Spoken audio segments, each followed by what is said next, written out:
Guys, nandito tayo sa bahay ni Lolo Sendo Umandat at i-interview natin siya. Sa edad niyang yan, biruin nyo, napakalakas pa siya talaga. Grabe.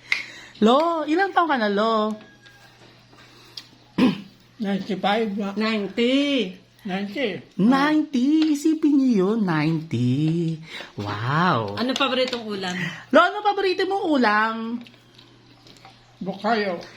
Tingnan natin ang bukayo ni Lolo. Yan. Guys, paborito ni Lolo ang bukayo. Oh, panalo, di ba?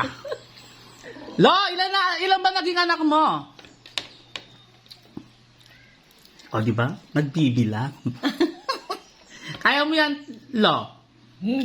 Ilan nga? 16. Ah, 16! Isipin mo yun. 16. Oh, di ilan, ba? itanong mo ko ilan ang naging asawa. Ilan ba naging asawa mo, Lo? Apat.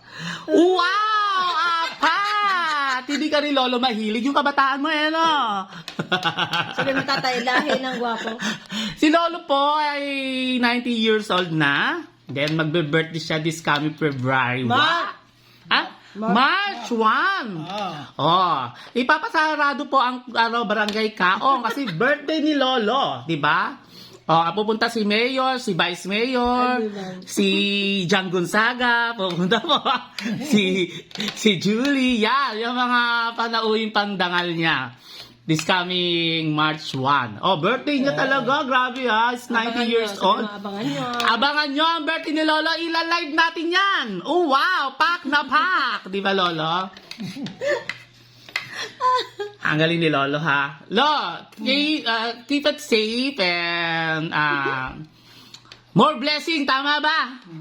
And then, bukod sa more blessing, more money. Di ba? Oh. Si Lolo Sendo. Ayan po si Lolo Sendo. Yan. Ang pogi-pogi ni Lolo. Di ba? Inuwi niyo yun. Nakaapat asawa. At 16 ang anak.